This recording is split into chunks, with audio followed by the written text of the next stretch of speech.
What's up, Too Many Records viewers? This video is a little different than my usual. It's not really informational. I want to start a conversation in the comments, and I want to talk about the pros and cons of having a big record collection. I'm going to tell you my pros and cons right after this.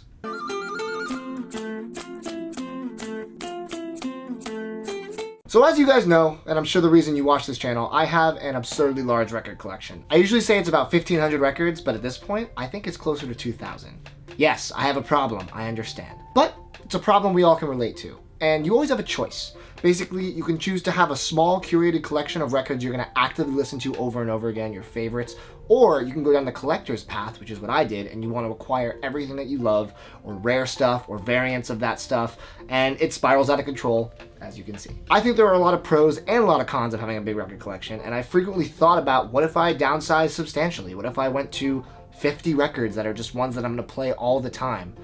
That'd be really hard to pick, and that's why I haven't done it. But here are my pros and cons, and I want to hear what yours are. I'm going to start with the pros, because let's start with the positives, of course, because I made this life decision and I want to believe it was the right one. It's a visual representation of everything I love musically. Now, my music taste, obviously, as you know, ranges from ambient music to hip-hop to post-rock to indie folk. It goes all over the place, and in my shelves, I have records from almost every genre I love. It also just looks really cool. I mean, when you see my room, it's definitely aesthetic. You walk in and there's a bed and there's a desk, and you saw it all in the room tour, but the thing that draws you, besides maybe the posters, is the amount of records and the color of the records. You see all the different spines, some have cool designs, some make a cool pattern as you look through the cube and see them. It's a very nice way to show that I like records without just having them stacked on the floor in a corner. Obviously, displaying them in a shelf is the best way to do it, like I do, and I think it's a really cool thing that shows who I am as a person. The second pro is I never have trouble finding something to listen to. Now, a small con might be I sometimes have trouble deciding what to listen to, but I have so much to pick from that no matter what I'm in the mood for, or if I have the specific album in my mind, I probably own it, unless it's out of print and really hard to find. Having that selection is super cool, especially if a friend comes over and you want to listen to records, they're like, do you have this? And I'm like, I do. It's also a good investment. I mean, I've invested a fair amount into my collection financially, but the thing about my collection is that I've bought smart. I've always bought with sales. I've found really good come-ups at record stores used. I've made good trades from one record for multiple, things of that nature. So I haven't spent as much as it may seem. I also do a lot of purging with my records. I'll notice on Discogs if a record of mine I bought 4 years ago is appreciated in value a considerable amount. At that point I ask myself, do I want to keep listening to this record, or would I rather put that money into other records? And I frequently do that.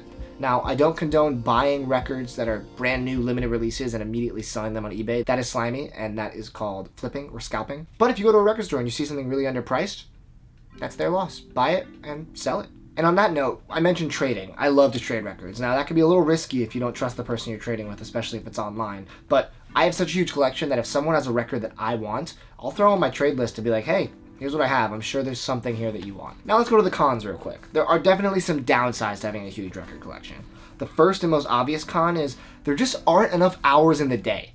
I have, like I said, almost 2,000 records, and I've listened to a lot of them. I listen to records in almost all of my spare time, but lately, between Too Many Records and my full-time job, I haven't really had a lot of spare time. There are a lot of records on my shelf that I've only heard once, maybe twice, just because I want to keep getting through all the new ones I keep buying. Part of my justification for having a big collection is that I plan to take this collection with me for the rest of my life, so I have a long time, ideally, to listen to all of these records. And that's exciting to be able to go back and rediscover ones I've only heard once or twice, or albums I haven't heard in a long time that I maybe only spun once.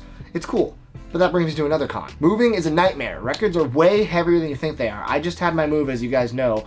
I had to lug 1,1700 records. It is so heavy and cumbersome and awkward and dangerous because if you jostle them the wrong way, if they're not secured properly in a box, they can get damaged.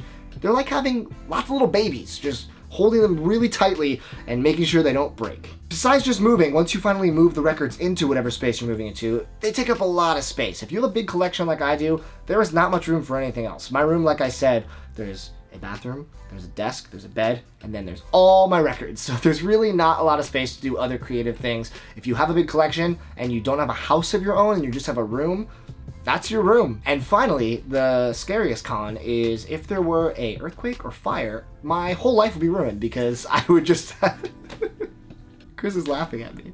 I've looked into insurance, and in California, great state that it is, does not really offer earthquake insurance because they know it's such a liability. And I've tried to look in how much it would cost to do personal item article insurance and things of that nature. I don't know what I'm going to do if there's a big natural disaster and I lost all my records. I mean, I would definitely start a vlog starting from scratch, but I don't know.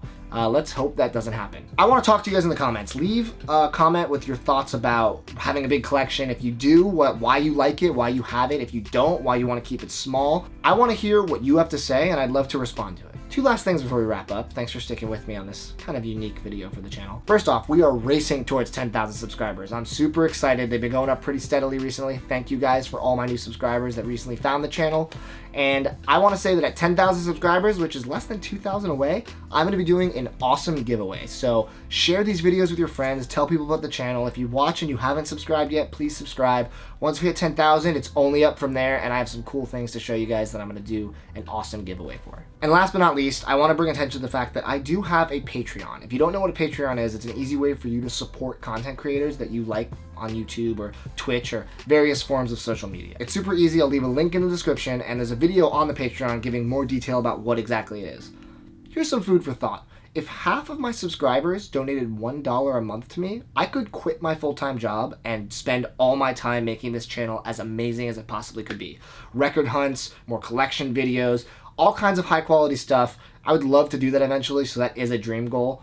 If you've been watching this channel for a while and you want to support me, Patreon's the best way to do it, and I really appreciate it. Thanks for watching, guys. If you haven't liked this, like this video, please subscribe, and more videos, as you know, coming very soon.